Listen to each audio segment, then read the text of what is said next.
So this next section, Luigi, is about languages. Okay, just like human beings, we have lots of different languages. Computers also have lots of different languages.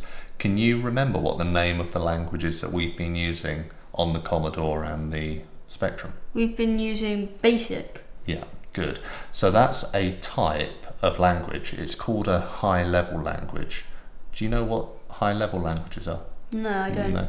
So high-level language is a language that makes sense to humans when they read it, but on its own doesn't make a lot of sense to computers. Okay, so when you write in a language, let A equal 2 and print hello world or something like that, you can actually read the code and the human brain can go, well, that makes sense because it's a bit like our language, but it doesn't really mean anything to a computer.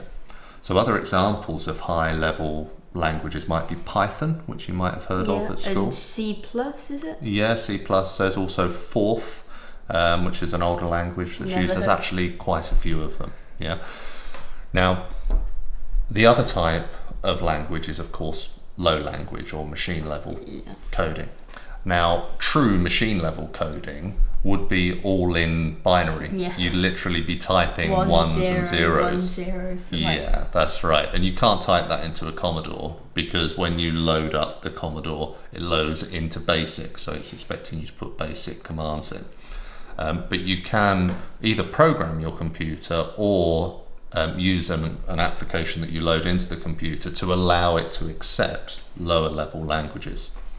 Now, in order to do a low level language on something like the Commodore, you'd actually use what's called a machine language monitor, which would allow you to put that lower level language in, where you're actually telling it, load this information from this bank in memory into the CPU, or write what's currently in the CPU over to this particular byte in memory. So it becomes really specific and detailed.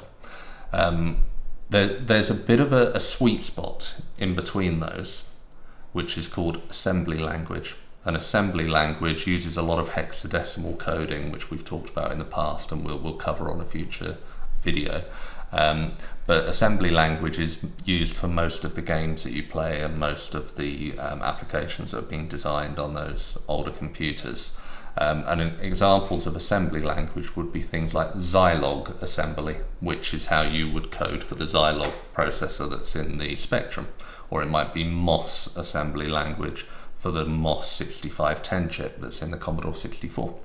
Okay, but to do assembly language, you need to have something called an assembler, and the assembler will take what you've written and convert it into that low-level binary form. So you're closer to the metal, you're being more precise and more accurate in terms of what you're actually doing in the hardware, but it still needs an assembler to turn it into the binary for you.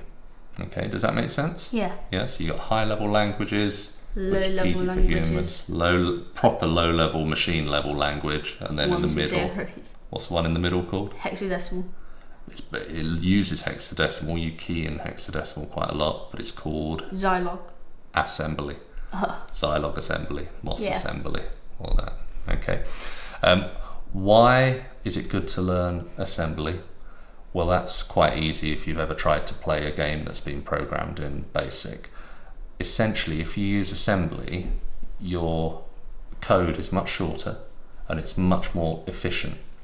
And the reason is it doesn't have to go through an interpreter. So when you code in BASIC, it actually goes into the computer and goes through an interpreter to convert it into binary.